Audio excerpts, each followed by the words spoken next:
এটা সোহেল না? সোহেল, বিয়ে শাদী করলি 2 দিন আগে, তা কি কেমনে কি দিনকাল যাইতেছে কদিন তুমি? আলহামদুলিল্লাহ বন্ধু, আলহামদুলিল্লাহ।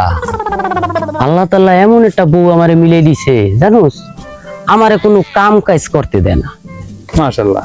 এখন আমি তো মনে কর, তোর ভাবি তো একটা চাকরি করে, সরকারি চাকরি। আমার কোনো কাম কাজ করতে দেয় না। আমি একটা প্রাইভেট কোম্পানিতে চাকরি করতাম, আমারে কইছে যে তোমার কোনো চাকরি বাকরি এগুলো করা লাগবে না। তো আমি কইলাম একলা একলা বসে থাকুন ঘরের ভিতরে, অলস হয়ে যাম না। এখন তোমার কোনো কিচ্ছু করা লাগবে না, তুমি এই জায়গায় খাবা লবা ঘুরবা, তোমার পকেট খরচ দিব। এখন মনে করো তোমার ভাবি তো অফিসে যায়, অফিসে যাওয়ার আগে মনে করো সকালবেলা চাটা একটু বানাই দিই, তারপরে নাস্তা তৈরি করি, খাইলে তোমার ভাবি অফিসে যায়।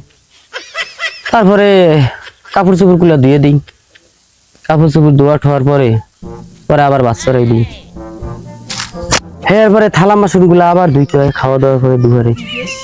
তো তোমার ভাবি অফিসে তো নাইয়া আমারে কয় যে তোমার এত কষ্ট আমি আর দেখতে পাই না, আর সহ্য হয় না।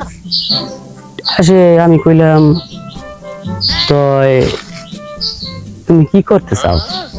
আমি কই আমি তোমার লেগে একটা ব্যবস্থা করবো, তোমার এত কাজ করা লাগবে না, তোমার কাজ আমার সহ্য হয় না। এমন ব্যবস্থা? আরে হুন গেল বেটা। তারপরে থালা বাসন দুই, সব দুই ধোয়া ঠার পর হঠাৎ এই যে আজকেই মনে কর বউ আইছে একজন পুরুষ লগে লইয়া। আসার পরে আমি কইলাম যে এই লোক কে? তোর ভাবি কইলো যে তোমার এত কষ্ট আমার সহ্য হয় না, এই কারণে তোমার লাগিয়া ভাইরা ভাই বানাই লিয়েছি। ভাইরা ভাই মানে ওই তোর হালির জামাই নাকি? বেড়া ঠাকুর দিয়ে কিন্তু কাঞ্চা কুঞ্চা ঘুরি হেলাম, আলার পালা কথা বুঝোস না। এমনি মাথার ভিতরে কিন্তু রাগ আছে, লাইতেই কিন্তু পাইতে না মাম। আগে শুনবি, চুপ করিয়ে থাকবি। আইন গিয়া এরপর আমার তোমার ভাইরা ভাই। আমি বললাম ভাইরা ভাই মানে কয় আরে আমি বিয়ে করে লিয়েছি।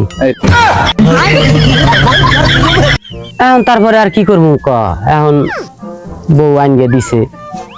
এখন 2 ভাইরা ভাই মনে কর খাড়েও ঘুমাইতে দেয় না। এখন কি করবো, দুইজনে গলাগলি ধরে পাক ঘরে ঘুমাইতে। এইভাবে এখন জীবনটা চলতে আছে, এর লেগে মনটা খারাপ। তাহলে বন্ধু তোমার জীবনটা কেমন চলতে আছে?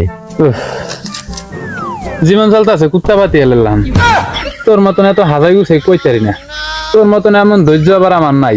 বউর জ্বালা যন্ত্রণা ঘরে তোর বাইরে এসি সহ্য করতে পারি না। কি করবো এখন, আল্লাহ 2 চোখ যেমনি দেয় এমনি জামান। তোরে দেখে আবার ট্রেন আইছিলাম, তো ভাবলাম তোর কি অবস্থা একটু জানিয়ে দেয়, কিন্তু তোর যে অবস্থা, তোর কোনো বিহাল অবস্থা আমার। কি করবো, আচ্ছা যাইতে থাক।